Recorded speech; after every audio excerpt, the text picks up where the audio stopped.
অবশ্যই আছে। আমার কাছে মনে হয় যে রাজশাহী আর বগুড়া যদি ইন টার্মস অফ আপনার গ্রাউন্ড ফ্যাসিলিটিস গ্রাউন্ড দেখেন, ইন টার্মস অফ উইকেট, আপনি ইন টার্মস অফ গ্রাউন্ড, আমার কাছে মনে হয় it's one of the best in Bangladesh.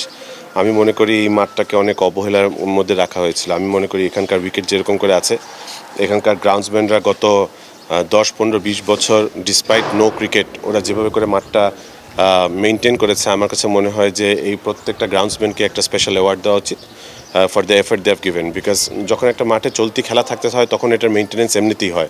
But আপনি যদি যে কোনো জায়গা থেকে দাঁড়িয়ে দেখেন, আমার কাছে মনে হয় যে সব কিছু ইজ ভেরি ওয়েল মেনটেন্ড বাংলাদেশের পার্সপেক্টিভে। সো আমি মনে করি যে এখানকার গ্রাউন্ডসম্যান, ভেন্যু ম্যানেজার যারাই আছে না কেন, they deserve a lot of praise from the cricket board, from the fans and everybody. Absolutely আমার কাছে মনে হয় যে এরকম একটা মাঠের যদি ড্রেনেজ সিস্টেম না থাকে, তাইলে আসলে এটা আমাদের ব্যর্থতা। কোনো ব্যর্থতাকে যদি স্বীকার করে নিতে হয় তাহলে আমাদেরই নিতে হবে। এত সুন্দর একটা মাঠে এতদিনের ড্রেনেজ সিস্টেম নাই কেন, এটার জবাব আসলে আমার কাছে নাই। এবং এটা তো কোনো রকেট সায়েন্স না, এটা চাইলেই করা যায়। সো আমার কাছে মনে হয় যে আমি ফ্যাসিলিটিস ইনচার্জে যদি আমি আমার সময় পাই এবং আমি মনে করি যে আমি যদি ড্রেনেজ সিস্টেম না করে যেতে পারি, আর যে কোনো মাঠে যে কোনো রিকোয়ারমেন্টে যদি আমি ফিল আপ না করে যেতে পারি, এই ব্যর্থতা আমার স্বীকার করতে হবে। এটা আমার কাজ যে আমার প্রত্যেকটা মাঠে কী কী কাজ করা দরকার সেটা বের করা। এবং আমি চাইবো যে আমি যতদিন আছি ততদিনে মেজর যে জিনিসগুলো সেগুলো আমি করে যাওয়ার চেষ্টা করব। কারণ ক্রিকেট বোর্ডে আপনি জানেন যে everything doesn't depend on me. আমি একটা জায়গা পর্যন্ত যেতে পারবো, আমি জায়গাগুলো দেখিয়ে দিতে পারবো, but then there R other departments যার উপরে আমি ডিপেন্ডেন্ট। সো আমি আমার কাজটা ইনশাল্লাহ যতদূর পারি আমি চেষ্টা করব।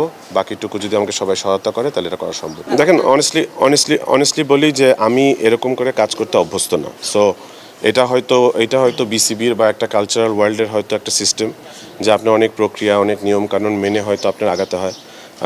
যদি আমার উপরে থাকতো এবং আমি যদি একটা স্পেশাল পারমিশন পেতাম যে আমি আমার মতো করে কাজ করব, তাহলে আজকে যদি আমার ইচ্ছা হয় ড্রেনেজ সিস্টেম করতে, তাহলে এটা কাজ কালকে থেকেই শুরু হবে। But end of the day I am also answerable.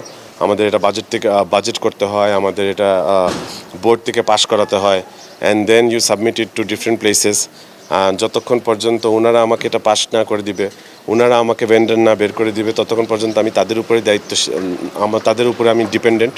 So I know যে একটা কর্পোরেট ওয়ার্ল্ডে এটাই নিয়ম হয়তো। I wish it was better, but আমি মনে করি যে আমি এই 4-5 মাসে হয়তো আমার 10% কাজও করতে পারিনি।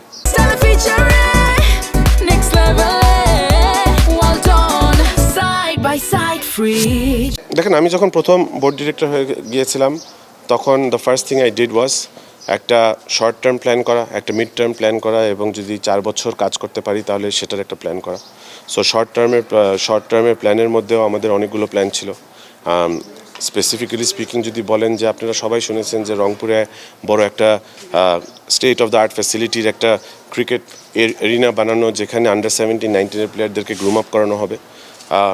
সেটার প্ল্যান আমার পক্ষ থেকে যতটুকু করার, আমি আমার বাজেট থেকে শুরু করে, প্ল্যানিং থেকে শুরু করে সব কিছু সাবমিট করেছি। আপনারা জানেন চিটাগংয়ে একটা ওয়াটার ট্রিটমেন্ট প্ল্যান্টের কাজ হচ্ছে। আপনারা জানেন যে মাঠটা এখন, আপনারা যদি যান হয়তো দেখবেন যে ওখানে ঘাসও নেই। সো এইসব জিনিস আসলে টপ প্রায়োরিটির কাজ। এগুলোকে আসলে মাঝে মাঝে নিয়মের বাইরে গিয়েও আমার মনে হয় করতে দেওয়া উচিত। But end of the day সবাই যদি নিয়ম মেনে চলে, তাহলে তো আমিও বাধ্য নিয়ম মেনে চলা।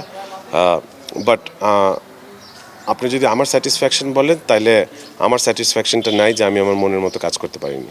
দেখেন, আমি এই জিনিসটা ক্লিয়ার করে দিই, আমি কিন্তু কাউকে সিঙ্গেল আউট করে টার্গেট করছি না, বা আমি বলছি না যে এই পার্টিকুলার মানুষটা আমাকে করে দেয়নি। হয়তো আমরা নিয়মের কাছে বাধা বলে হয়তো জিনিসগুলো হচ্ছে না। হয়তো স্পিড আপ করা যায়, চাইলেই স্পিড আপ করা যায়, কিন্তু I guess this is Bangladesh, this is how it works. It's disappointing.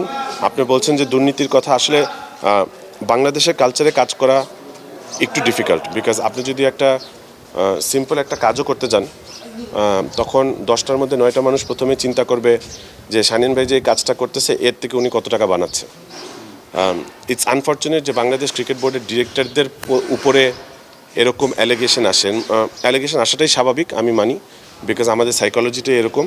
But end of the day আমি মনে করি যে কোনো বাংলাদেশি ক্রিকেটে যারা কাজ করে এসেছে, তারা যদি বাংলাদেশ ক্রিকেট বোর্ডে ওই ইন্টেনশন নিয়ে আসে যে তাদের চুরি করতে হবে বা পয়সা বানাতে হবে, I think this is not the right place for them. আমরা এখানে 4 বছরের জন্য আসছি এবং আমরা ক্রিকেট প্যাশন দিয়ে কাজ করি। এটা আমাদের একটা মনের আস্থার জায়গা, একটা ভালোবাসার জায়গা। সো আপনি যেই জিনিসটাকে ভালোবাসেন সেই জিনিসটাকে বেইমানি করাটা একদম ঠিক হবে না। এরকম অ্যাকিউজেশনও আসে আমি জানি যে যখন আমি কাজ করব 3টা টেন্ডার পড়লে মানুষ বলবে এটা সানিয়ান ভাইয়ের কোম্পানি, এটা আমাদের আসলে এটা আমাদের স্টাইল হয়ে গেছে, কেউ কাউকে বিশ্বাস করতে চায় না। But end of the day এটাও একটা বড় প্রবলেম। যখন সানিয়ান তানিম একটা ওয়াটার ট্রিটমেন্ট প্ল্যান করতে চাবে বা একটা ড্রেনেজ সিস্টেম কাজ করতে চাবে, তখন 5টা মানুষ সেটাই চিন্তা করবে যে সানিয়ানের ধান্দাটা কী, ওর এত অ্যাক্টিভ হওয়ার দরকারটা কী।